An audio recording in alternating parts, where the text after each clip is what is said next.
Francis was not a perfect person. He was not a perfect pope, but gosh, did we need him. And he was an important pope. We have someone in the Francis mold in Leo, I hope. Francis made an example of the first cardinal in history of the church to be tried before a Vatican tribunal. He was convicted of embezzlement and fraud. It was quite a scandal, but I was inspired by that scandal. And many before it. You know, I have spent a lot of time at the Vatican. I love the Vatican. A lot of people don't realize that until the late 19th century, there's no such thing as a place called Italy, okay? It was a collection of duchies and principalities and republics, and then it created a country. But the largest and most important were the papal states. Big hunk of central Italy was controlled by the church and the pope. That's where the church made a lot of money. So when Italy was created, the church lost the papal states, and with it, all of that income.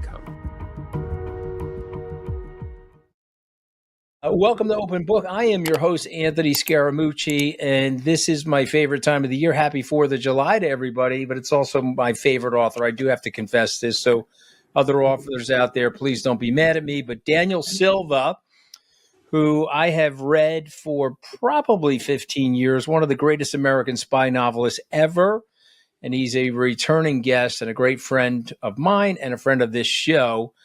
And the title of the book is An Inside Job, and it is a great title apropos to what's going on in this book, Daniel. So you are my favorite. It's the best way to start the summer is to read about my favorite protagonist, Gabriel Allon, and you can say whatever you want, Mr. Silva. I know you are Gabriel Allon. I know that's how you think, how you live. But tell me what we're doing this summer. Why do you think readers? Because he's older now. He's lost a step. He's got a little bit of a pouchy midsection, which unfortunately I can relate to and empathize with. Why is he still connecting with readers so deeply? Well, first of all, the guy doesn't have one ounce of fat on his body. He's a slender, slim, incredibly fit. Okay, let me rephrase. You describe him as a little slower. You describe him as a little slower when he's in a situation, a little older. Well, let me go back to the beginning. We'll go to the origin story. You know, when I created him, he was never supposed to be a continuing character. Okay, he was supposed to appear in one book and one book only, and he was completely age appropriate for that novel. And he was someone who had done a number of very high profile, important operations for Israeli intelligence, lost his family to a car bombing in Vienna, and left the service and was out, and was just living basically as a recluse and working privately as an art restorer. And that's the character I created. Pretty good character. And my publisher at the time talked me into writing another one. And I say I was opposed to it. I did not think it was a good idea. I did not think that someone who was Israeli or even Jewish was going to work as a truly mass market character. I was concerned that there was too much anti-Israeli sentiment in the world and frankly too much anti-Semitism. And I actually resisted. And my publisher at the time said, "You're wrong, write another one." And I had a book ready to go, and it involved the conduct of the Swiss banks during the Second World War. And actually, Gabriel was a perfect fit for it. I plugged him in there. That book did better. And then I wrote my third book, which was a Vatican thriller. It seems crazy to think it now, but when I first conceived the novel, Gabriel was not supposed to be in it. I turned it into a Gabriel Allon book. And at that point, I realized that I had a series. And until recently, I let the series progress basically in sync with the real calendar. Okay, maybe it's slightly off. And so, yeah, he is older now. I love him. I've changed the stories as a result. You know, I don't want to pretend that he's still 40 or 45 years old and doing these things. Although he's still a dangerous guy, and you wouldn't want to mess with him. But also it's just it's frankly the way he is now was the way I always wanted him to be, and I was pressed and pressured and advised and counseled to make him a very violent, tough guy.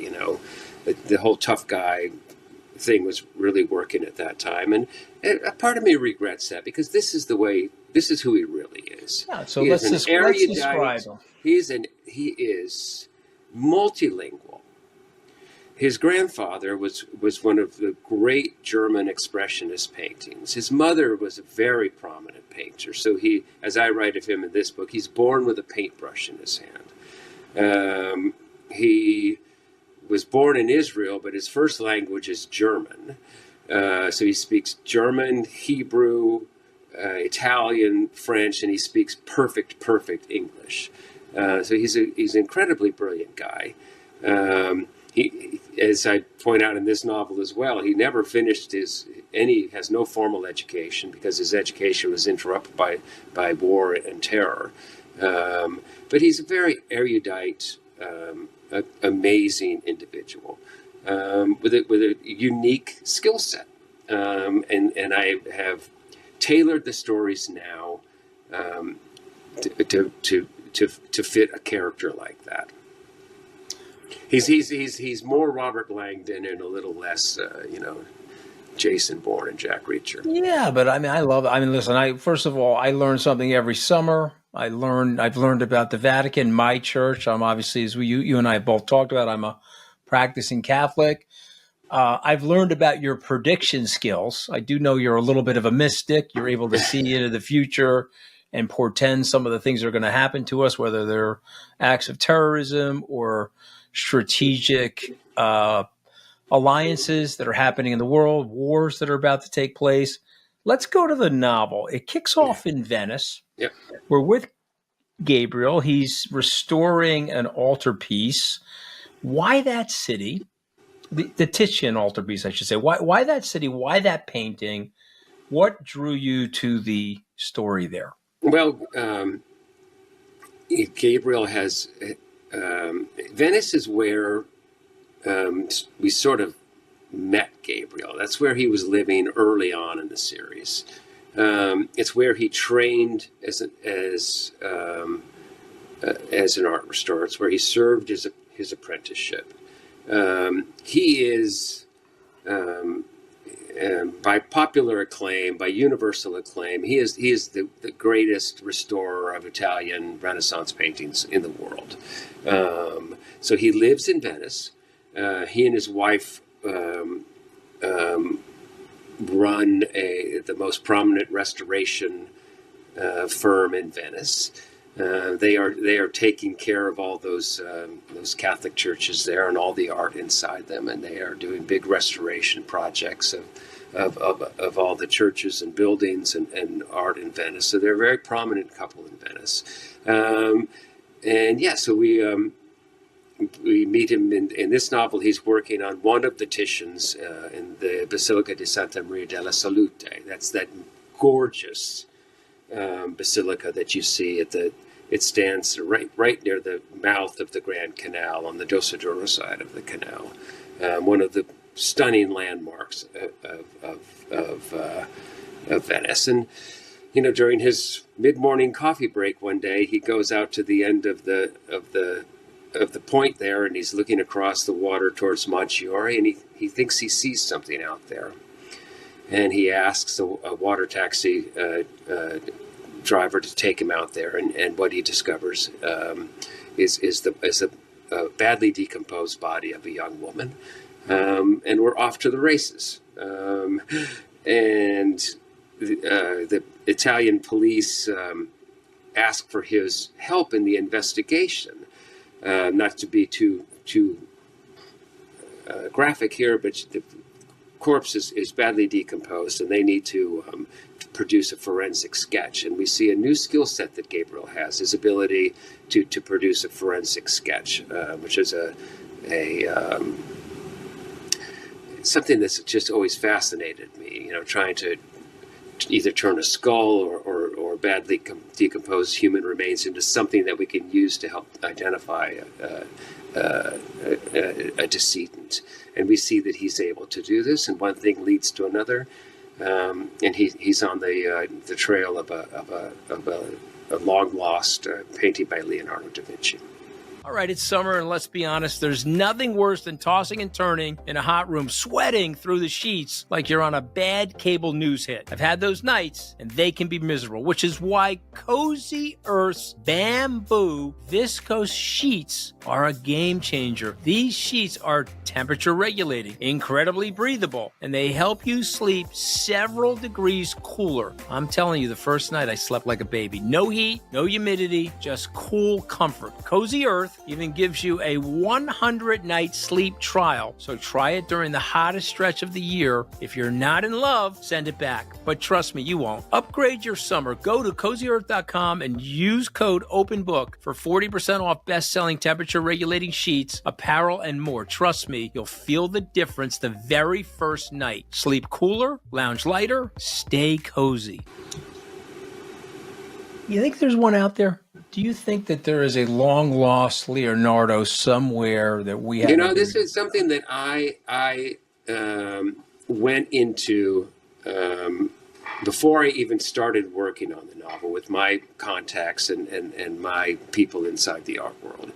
And the short answer is, I would say there probably are a handful of paintings that, you know, we do not have complete documentation of that very, very busy studio of his. We don't know every single painting that was made and where every painting went. And so I researched it with my people and people who have worked on Leonardo's before and who are Leonardo experts. There's a difference of opinion out there, but I say that there's a distinct possibility that there are a handful of Leonardo oils still to be found. So what is a Leonardo, though? Okay, that's the next question you have to ask yourself. Is a painting that's a product of his studio that other assistants worked on, and maybe he put some finishing touches on that? Is that a Leonardo? I say it is. There's a painting that he might have supervised. I say it is. And so what I did is I turned one of my favorite Leonardo sketches. One of my very favorite Leonardo sketches is regarded as one of the greatest sketches ever made by art historians. It's a sketch that called Head of a Young Woman is what we call it now, but it was a preparatory sketch that he made. It's one of the most beautiful sketches ever made, and he used this unknown, probably Milanese young girl as the prototype, as the model for the Archangel Gabriel in a painting called Virgin of the Rocks. I always thought, my goodness, he should have painted her the way he drew that sketch. Look how few strokes of his silver point pen he used to make that. Look at the penetration of character. Look at that, the perfection of that image. I just one of my favorite paintings of all time. So, the Salvator Mundi. Yep. Which, just to remind here we everybody, go. We're going to get into some trouble. Yeah, here. let's have this conversation because it is tied in, because this makes the book so fascinating, because you're on the trail of the past, but what makes the book so fascinating, you're on the trail of the past to apex geniuses. Da Vinci, to me, is an apex genius. Isaac Newton is an apex genius, and there are some people in the Western world over the 5,000 years of our recorded history that would literally realm in any time. They would be the leaders of their time.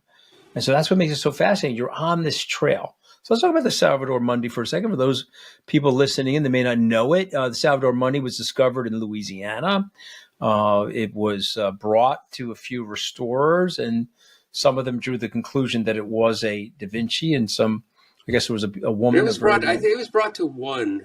It was The woman, right? There was a woman Diane restorer. Modestini, yeah, a very prominent restorer, and so they they found the painting. I think they paid $1,100 for it from this auction house in New Orleans, and it, you know, not to go too deep in the weeds, but we know how to restore paintings now.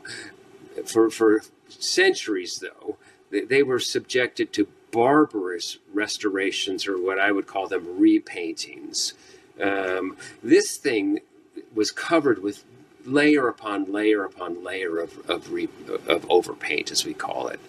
And Diane stripped it, as we say. She took all that stuff off, all the dirty varnish and all of the overpaint, and she says, "Oh my goodness." You moved the thumb, right? What made her think that it wasn't? Well, there were two thumbs on the blessing hand, as we call it, and there were, which suggests that if you look at if you were to be able to look on one of my favorite paintings, the Deposition of Christ by Caravaggio at the Vatican. I don't know if you've been to the Vatican museums. Under Jesus's the hand that we see, I think there are about 4 or 5 other hands down there, where Caravaggio keeps moving it around. And so pentimenti like that is suggestive of an original work, not a copy. If you're just copying something, you're not going to be making changes like that.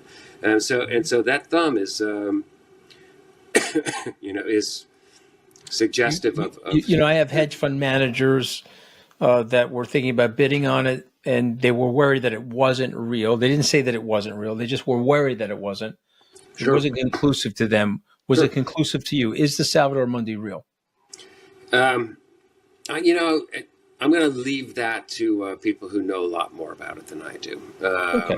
I have I've come to the conclusion that it is at a bare minimum a studio work that came out of Leonardo's studio. I know someone who was involved in that whole process, who was looking at that thing under microscopes and everything else, and it is convinced that he can see the brushwork of Leonardo in there. I'm not going to. I'll leave that to people who. I'm not an. I find it fascinating because he's. I find it fascinating. There were some issues with it, though. There were some issues with it. What makes your book so great, and I think it's important for me to tell people why you are my favorite spy novelist, and what makes your book so great is you're not just a spy novelist. You're an art historian. You're a travelogue. You're a Baedeker's, frankly. I feel like I know restaurants that you've been to. I know places in Cornwall. I know places in Venice. I know restaurants in Washington, some of which you've blown up, that I have frequented. But I want to go to the Vatican for a second. Sure. So, because I'm trying to talk to you in a way, Daniel, where I'm not trying to give away too much of the plot. I want to talk about our guy. He's super tough. He's very charismatic. He's good looking. He's got a young wife. He's had tragedy in his life. He's a Renaissance man.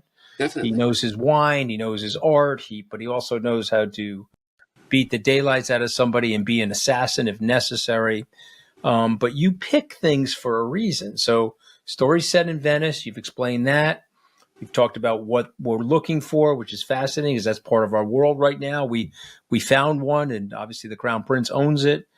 But why the Vatican? Why put the Vatican in this story? And by the way, once again, Mr. Silva, the Vatican becomes a huge, important part of 2025. Yes, because we got a new pope.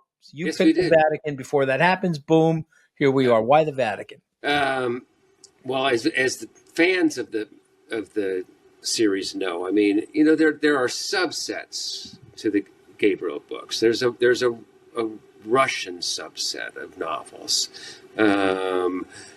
there are art subset there, but one of the most important subsets of the novels are the Vatican thrillers.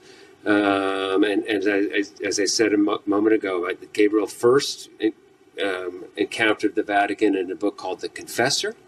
It's one of the best entries in the series. And he formed an incredible friendship with a man named Luigi Donati. At that time, he was the private secretary to the fictitious Pope Paul VII. And now Luigi Donati is the Pope. And so there are a number of the books have been set at the Vatican, and Gabriel has worked as an art restorer for the Vatican. And that's why he's on a first-name basis with everyone at the museum in this novel. He has restored numerous paintings for the Vatican, including the aforementioned Deposition of Christ by Caravaggio. He's as we say at the Vatican, he's a man of trust. He walks through St. Anne Gate into the palace without through the bronze doors without anyone checking. And for me, it's a guilty pleasure because I'm fascinated by the Vatican. I love writing books about the Vatican. I think this one might be my favorite one yet in terms of because there is he is trying to track down this missing and stolen Leonardo, but it's also a story about sort of what was going on inside the Vatican during the papacy of the previous pope, and just the war inside the Vatican between Pope Francis, the reformer who wanted to clean up the financial mess, and the old guard who didn't want him doing that sort of thing. The Vatican.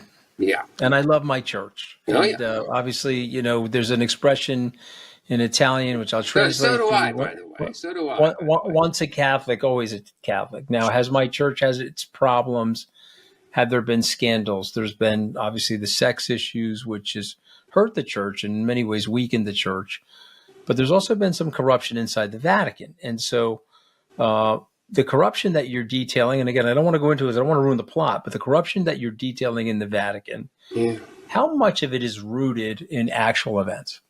In my story, in the inside. It is, as I say in the author's note. It's not quite a roman à clef, but it was inspired by the scandal involving Cardinal Becciu, who was he was the sostituto, so he's the third most powerful prelate in the Roman Catholic Church for a time, and he got involved in a massive financial scandal involving this terrible investment in a commercial office building in London, and Francis made an example of him, and he's the first cardinal in history of the church to be tried before a Vatican tribunal. He's convicted of embezzlement and fraud, and it was quite a scandal. And so I used that, sort of drew from that and mixed it in with my art caper, but I was inspired by that scandal, and many before it must be said. That was just the most recent one, and I think that much of the Vatican's woes when it comes to the financial scandals in the Vatican Bank all go back to Pope Paul's decision to hire and ask his friend Michele Sindona to be the Vatican's financial advisor. That's not the guy you wanted to be. You know who he is, and yeah, of course. His record here in the United States, and that's to me that's where it all stems from. Those that are anti-Catholic and those that are it hurt the church. Let's go to a fascinating detail in this book. Okay. And this is about Mussolini's 1929 payment to the church. Yeah, sure. Why was that piece of history important to you and important to the story? Well, we have to go back further, okay? So, unlike you and I, a lot of people don't realize that until the late 19th century, there's no such thing as a place called Italy. Okay, it was a collection of the duchies and principalities and republics, and then we created a country. But one of the largest and most important little independent statelets in the Italian peninsula were the Papal States. Big hunk of central Italy was controlled by the church and the Pope, and that land and those estates produced a lot of income for the church. Okay, that's just like someone who owns a big chunk of land in England. Okay, the rents and the everything. That's where the church made a lot of money. So when Italy was created, but through war and conquest, the church lost the Papal States, and with it all of that income, and from the 19th. From the end of the 19th century and the early 20th century, the Vatican did not have a lot of money. So when Mussolini, we had the Lateran Treaty, that is the sort of the origin of the Vatican's modern wealth, was when they got a big cash payout, and they brought in a financial advisor, and the Vatican became, in effect, an international holding company. It bought huge stakes, invested huge stakes, mainly in the Italian economy, had controlling stakes in many of Italy's largest companies. And then as the decades went by, began investing abroad. And so we learned in the last couple of years, exactly how much real estate, for example, the Vatican controls. And it's a great deal of real estate in Europe. So I see the Vatican as the church, but it also feels like a global corporation. I mean, in the book, it's multiple things. It is a sovereign country. Yep. The Pope is a absolute monarch. We have the Secretary of State is something like the foreign minister and prime minister of the church. So it has embassies around the world. So it has a government like any other little mini. It's a very small state, but it has a government and embassies around the world, and so yes, it's a religion, but it also acts in world events as a nation state.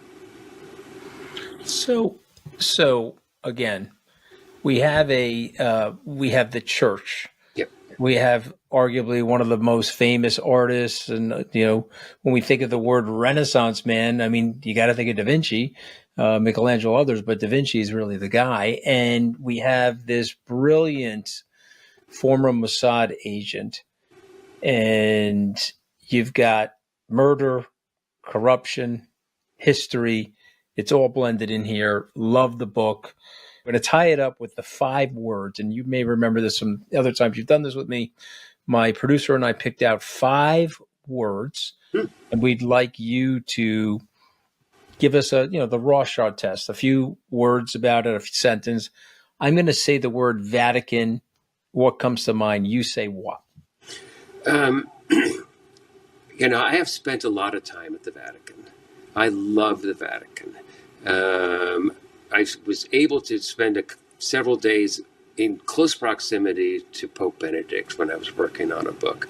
I love the place. I really revere the place, and I have been all through it, and inside the restoration labs and at the museums. So I am utterly fascinated by the place, by the faith, by the history of the church, the good and the bad. And I just love every second that I spend at the Vatican. Okay. Power. Think about power. Power. Say the word power. You say what?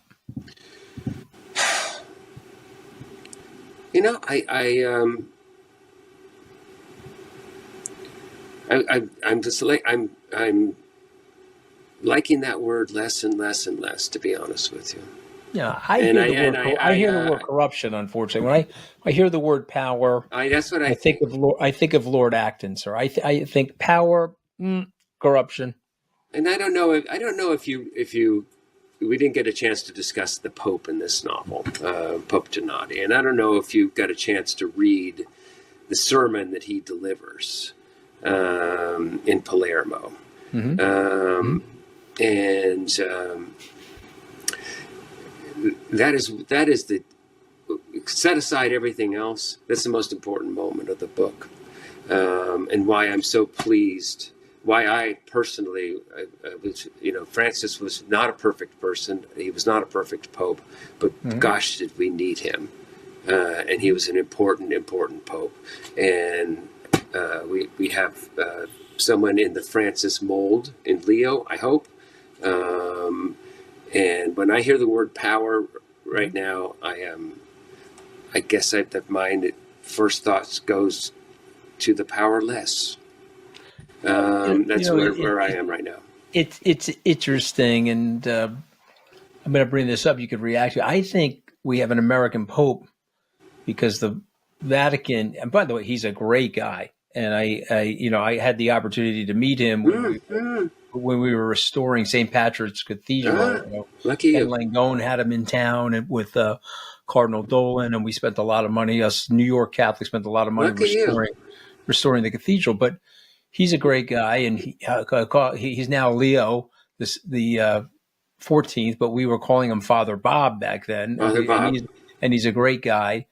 But I think we have him because the Vatican's hurting. And the Vatican knows that the Catholic dough is in the U.S. We have a poor clergy.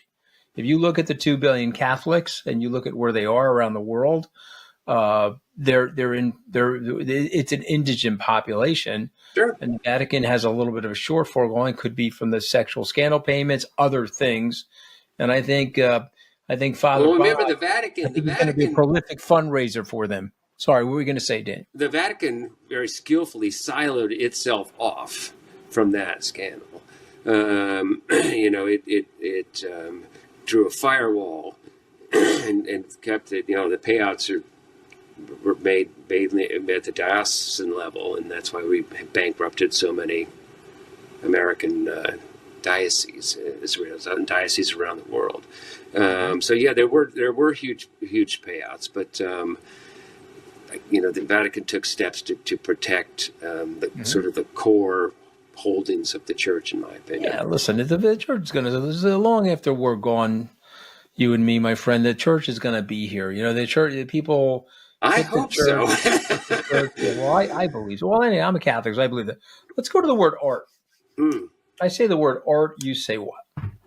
Gosh, I'm just one of those people that just gets weak in the knees in front of art. If you could see behind me all of the art books, I'm very lucky that my life revolves around my own writing, great books. Great art and great music. It's just so important. I'm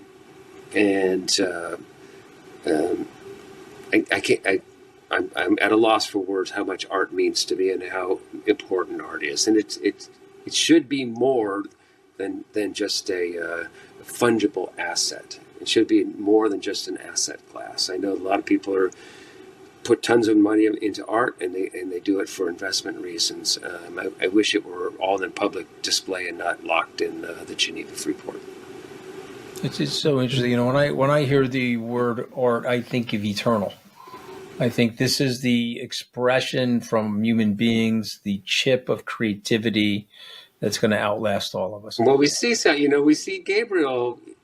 He's standing atop this platform restoring the Titian, and he's actually talking to Titian, and because he's right in there with Titian's original brushstrokes. Imagine that, putting it on your, There you go. And there'll be somebody after Gabriel in 2145, 2235. It'll be doing something similar. There's a conversation being threaded over the millennial through our art.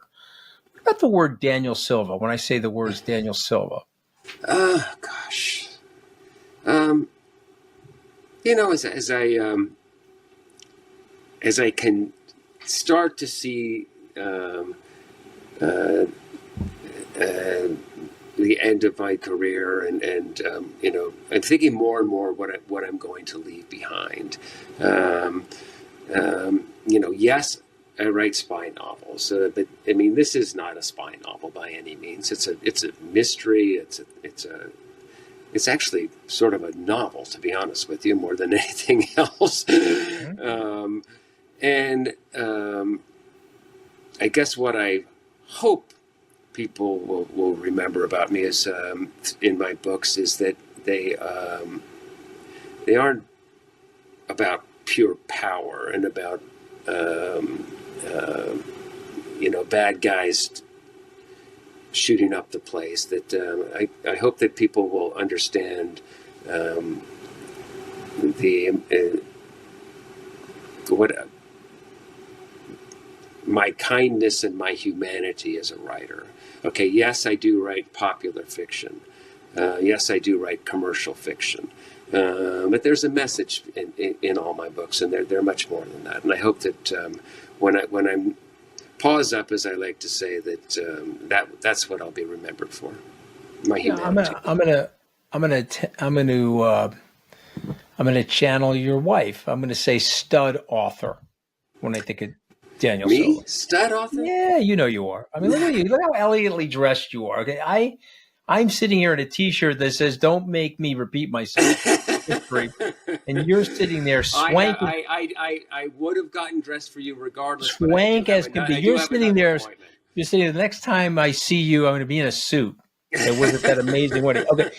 The last word. I'm going to give you the last word. Gabriel Allon. I say the two words. Gabriel Allon. You say what? Yes, he's did some violent things in defense of his country and his people. But when you think of him in the end, think of him the way he looks after his children. Think of the way he is with his kids. Think of what he is. Everything about Gabriel, it is about restoration, and not just paintings, about situations, about righting past wrongs, about looking after the weakest and most vulnerable in society. He's a decent, kind person. That's who Gabriel Allon is. Well, listen, I'm counting the days until the next Gabriel Allon novel. You know, that's one of the great saddest. When I finish it, I'm like, another 355 days. I got to wait for another one. But thank you so much for joining us on Open Book. Of course, the title of this book is An Inside Job. It's by Daniel Silva. And it's always a great pleasure to see you, Daniel. Thank you. Thank you so much. We put presidents up on pedestals, you know, Washington, Lincoln, Roosevelt, but a lot of them have the same money stresses that we do. People don't think that people who have money or those types of skills that presidents have actually stress about money. And so when you do a deeper dive into the presidents, what you find is a lot of the same issues that we have today, they had in the 17, 18, 1900s. And people just don't think about the fact that Abraham Lincoln worried because his wife spent like crazy, or that FDR was a little laissez-faire with his money. So it doesn't always correlate to who they are as presidents, but it does sort of give you an insight into their personalities and also the times that they're living in. So joining us now on Open Book is Megan Gorman. The title of the book is All the President's Money. What a great title. How men who govern America govern their money. It turns out a lot of them don't know how to govern money, apparently. Okay, so I mean, it's a phenomenal insight that you're providing. Great to have you on. The book is already a USA Today and Publishers Weekly bestseller. But tell us about Megan Gorman before we get into the book. Yeah. So first of all, thanks for having me on. So I am an attorney like you by training, and I started my career at a division of Goldman Sachs like you, but I was at a division called ACO. Was there for like 12, 13 years working with corporate executives, had a brief stop at Bank of New York Mellon, and then I launched my own boutique practice 10 years ago. So I run like a multifamily office platform. My clients are typically corporate executives. Mhm. So, and I've had some of these clients for 20 years. It's been a long time. So, If you don't mind me asking, what's the name of the firm and how can people find you? sure. My firm's called Checkers Financial Management. Checkers like the house in England. Yeah. And you can find me at checkersfinancial.com. And that's checkers with a Q, Yeah. like the house in England. Yeah. So yeah, so that's sort of a little bit And about me. And I'm a bit of a history geek. And I've always loved the presidents. I've so always been let's fascinated. go to Checkers for a second. That's Yeah, is that Churchill's home? His is Chartwell. So that's the it's Prime Charwell. Minister's home, right? It's the prime Checkers. minister's home, Yeah. but it went through like 800 years of Yeah. family wealth transfer, and then a wealthy American couple inherited it, and they gifted it to the British government because there was a lot more self-created men becoming prime minister, and so they wanted them to have ability to entertain in Mhm. British society. Okay. So I thought Very it was cool. a good description of wealth. So you're a Churchill fan then, probably too, right?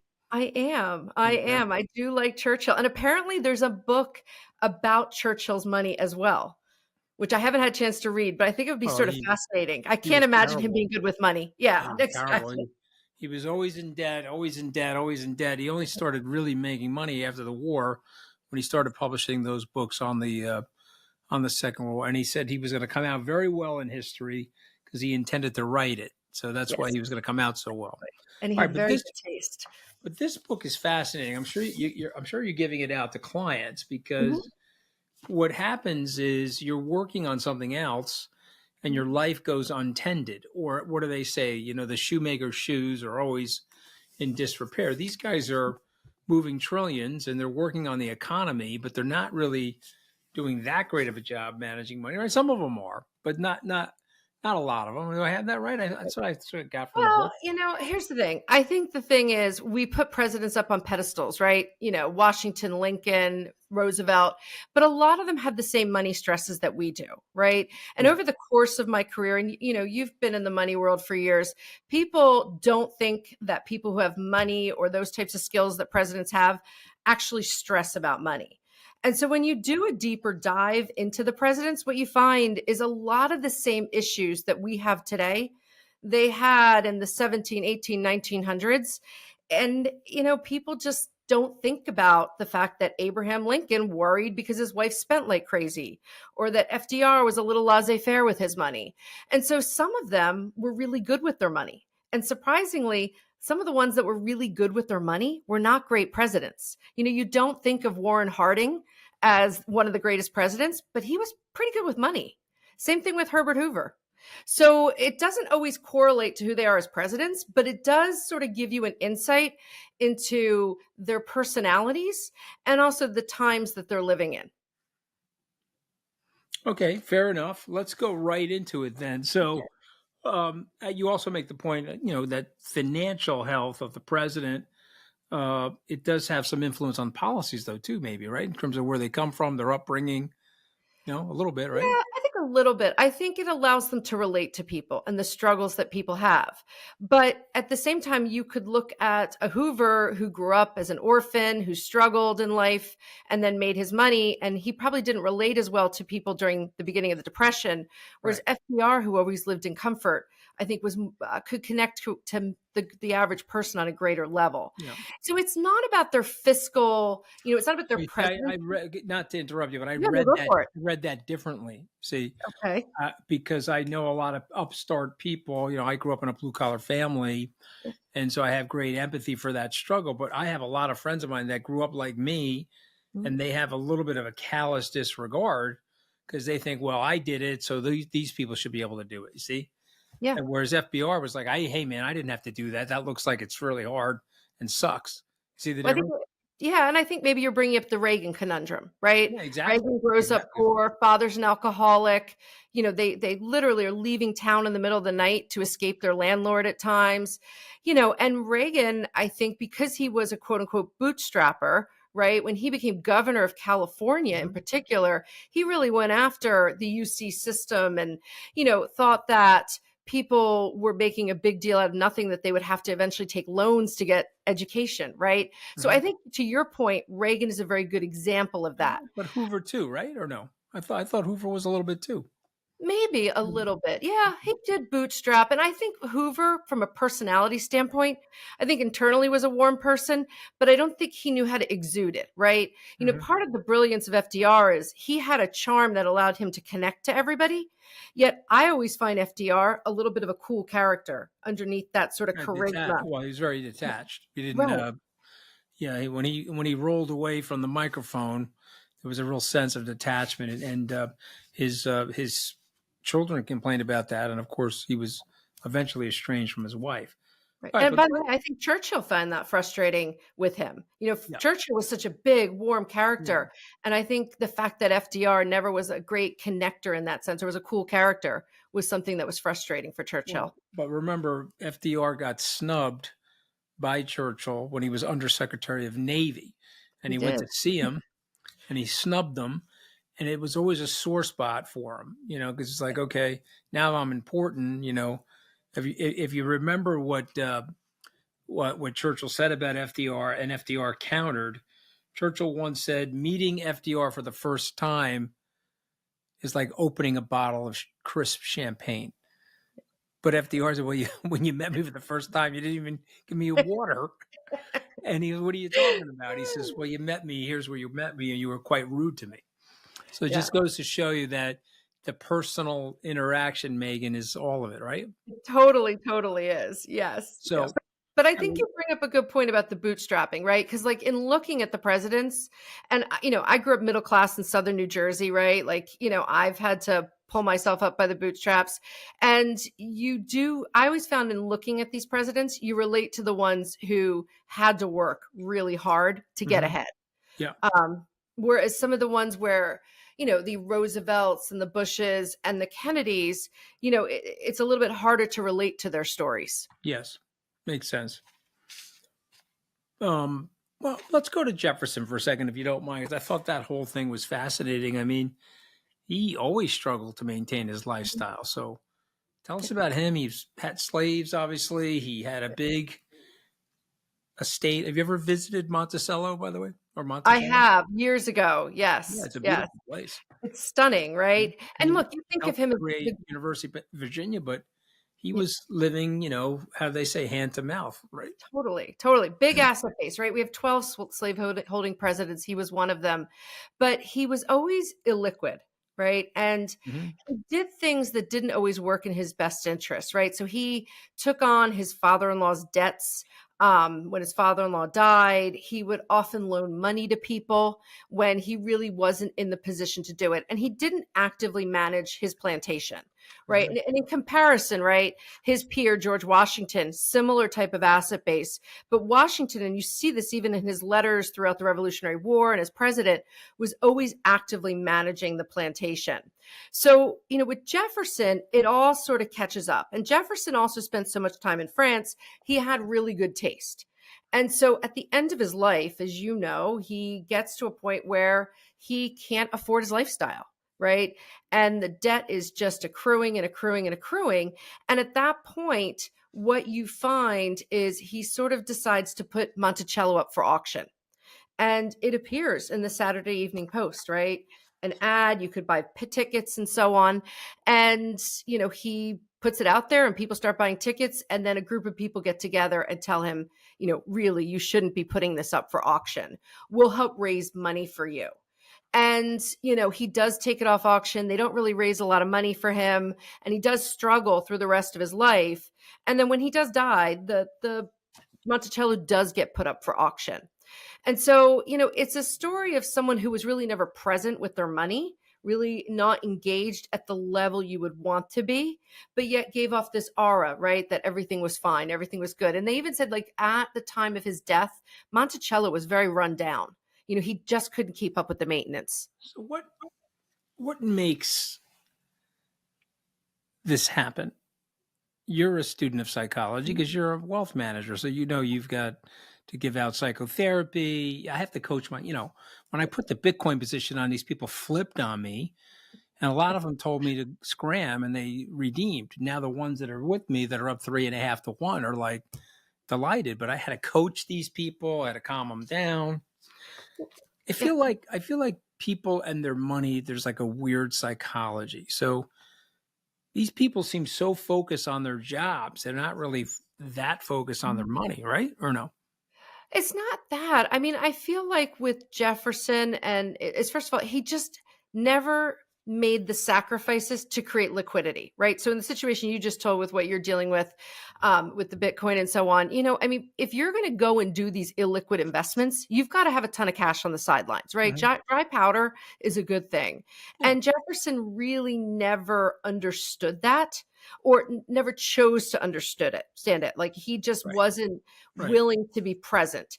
And I think the thing is there's this disconnect, right? You have to be present with your money, but you also have to project out 10, 20, 30 years, right? So with everything you're just talking about with an investment, if we think about where the US will be in 10, 20, 30 years, it's a great idea to invest today, right? How many times do we wish we had invested years ago? But it's hard in the moment. And that's the thing with Jefferson is he could never project out and realize he would have run up all this debt. So I think in his situation, it's, being able to be tied into what's going on and be willing to make the sacrifices and understand, that particularly to get what you want, you have to give up something at times, was something he wasn't willing to do. Yeah, it makes sense. I mean, listen, you know, you got a whole range of people in here, though. I mean, let's go to Calvin Coolidge. The guy never bought a house. Oh my God. Yeah, Never totally bought a thrifty. house. He was just, remember, I think he came up with a line, the business of America is business. And he was a tightwad with the budget. He was really trying to keep some fiscal, but he was a very frugal New Mhm. England Yankee, right? Or do I have that wrong? Totally. He was very Yeah. thrifty. But one thing about Calvin Coolidge you have to remember is the whole time he was, in his 20s and 30s out in the world, he was also getting an allowance from his father, which, you see it in the letters between him and his father. His dad's always sending him money. So it was easy for him to be thrifty. And I think I think at some point there was also a hesitancy about actually doing things like buying a house, right? Yeah. I think that Mhm. requires you to take a leap of faith. And mortgages back then worked differently than they Mhm. do today. They were Yeah. often 5-year mortgages with a balloon payment. Yeah. But he worked in banks. He was in a lucrative career path. He just was incredibly sort of almost punishing to himself. And he Yeah. really didn't buy a house until Mhm. after he left the presidency. But he was also not good at sort of assessing some of the opportunity sets in front of him. So for instance, when he leaves the presidency, Charles Merrill of Merrill Lynch comes to him and offers him a seat on the board for $100,000 a year. This is 1928. And, what's fascinating with Coolidge is Coolidge sort of says, I don't know enough to help you there. Right. Which is shocking because it's the president, right? Like you propel yourselves Yeah. out to the future Yeah. to the time that, Jerry Ford's on corporate boards. And he was amazing with what he could provide from an insight standpoint. And so Coolidge, only buys his first house when he's out of the presidency and, there's people that are crowded outside his house trying to get in. So he's like, I got to get behind a gate. But even then, he's just not really into building great wealth. He's just sort of someone who wants to be comfortable. These are awesome, awesome stories in the book. I love the way you laid out the book, Mhm. where it's literally like allegory after allegory. You're telling the story of their financial health and wealth or lack thereof through things that they're doing in their lives as things are coming up. But also, which, because can't remember exactly how you described the prime ministers. There's bootstrappers, I guess is what you said. So there was a lot of American presidents that came from abject poverty to the presidency. Isn't that one of the most wonderful things about the country? It's awesome and it's fabulous, and that's how it was. I think the challenge is, right, like you look back to Hoover or Lincoln or Nixon or Ford and Reagan and all of them, the question is they had it hard, right? We all have it hard, but some of the hurdles they had, I think, have gotten even higher today, right? With Richard Nixon goes to college for $230 a year, Reagan goes to college for $150 a year. It's a very different dynamic that they have in trying to be able to handle those financial issues than we have today, right? in terms of somebody trying to go to school. I mean, you went to Harvard, right? I mean, it's like 80, 90,000 a year. And so that's a Don't little hold bit. it against me, Megan. I Don't won't. hold it against me. But you think about like Barack Obama. We've only had two presidents that have had student loans, Barack Obama and Bill Clinton, both primarily from their law school careers. Right. But it's very hard for, if you think about it, right? That idea of struggling with loan debt is a very hard thing unless you've really lived it. And of Right. course, the two of them have been able to pay off their student loan debt. And in particular, Obama's path to paying off his debt, is a path that pretty much very few of us could take. I mean, he wrote a book in the 90s that gets reprinted in 2000s when he runs for senator. And he Right. makes, over the period of time in public office, $16 million from it. So in retrospect, the student loans were nothing. It was a rounding error. Well, he writes in his book, The Promised Land, that he had tens of thousands of dollars of credit card debt, and he was unable to book a flight to the 2008. He had spoken in 2004, but he was unable to book a flight to the 2008 Democratic National Committee convention in Los Angeles. It was a fascinating part of his life. He was very honest. Let's go to Donald Trump, who's our new president. Okay. You write about him in here, and tell us some of the Trump stuff that's in the book. Yeah. So, I mean, Trump, look, I'm looking at the skills and traits of people, right? I'm not trying to opine politically. So, Trump is an interesting person who has certain skills that I think Americans could take to heart, right? And what I mean by that is he's very comfortable with risk. And I think he's very comfortable using charisma at getting opportunity sets. But he runs a little bit differently than the rest of us because he looks at the world from a generational wealth standpoint, right? He inherited $400 million from his father. And so when you look at his money, he is much more about passing generational wealth down, right? So there have been books written about his money and some of the techniques he's used. He's using techniques that we use all the time, grats and so on. But when he's using them, he's pushing them to the limit, right? He's sort of getting as aggressive as one can do it, almost testing the IRS to question it. And the IRS has audited him. And what's been fascinating is even when he's taken very aggressive positions, the service doesn't really wind them back as much as you would think they would, right? So it also tells you a little bit about the IRS and their ability to sort of rein in aggressive taxpayers. But I would tell you with Donald Trump, tax and estate is incredibly important to him. And he is always looking to push the envelope, which I don't think is a surprise when you see his personality set, which firsthand. And I think if we actually got to really do a good look at his finances, what you would see is a lot of estate planning techniques at work, right? And he also gets access to a section of the code that unless you're a real estate investor, you don't get access to. Yeah, he was able to push through a lot of losses. Yeah, trust me, my clients had tax increases at the Tax Cuts and Jobs Act. They didn't get decreases. No, of course. Yeah, so I think he's very good at using risk, very good at using charisma. And I think the average American, when you look at their finances, most people would be better served embracing a little bit more risk, not pushing the envelope like he does, but really being comfortable in the equity market and not being afraid to like put more money into equities. All right, I want you to pitch me. You want me to pitch you on what? I do. No, I'm being your client. I want you to say, okay, I've read your book. I'm calling you up. I'm saying, Megan, wow, this book is awesome. It's got a lot of content. It's got a lot of great stories about running money properly, running money improperly, being overly aggressive, having somebody have to auction your house at the end of your life. Why should you run my money? Give me a pitch. Yeah. So the reason I like working with people is, first of all, I like working with people who are intellectually curious about their money. And I don't know you very well, Anthony, but I've listened to your show and seen you on TV. I know you have that curiosity. And that curiosity is going to be really important because I work with people holistically. Everything feeds into itself, right? Estate planning feeds into tax, which feeds into investing, which feeds into cash flow. And so I really work with you on a 360-degree viewpoint to make sure that all of it is in sync and it's reflective of who you are. And I'm not going to be afraid to challenge you when I think that you may be going off course or where I think that you may need to have the healthy debate about money. Did I pass the test? Yeah, no, it was good. Good.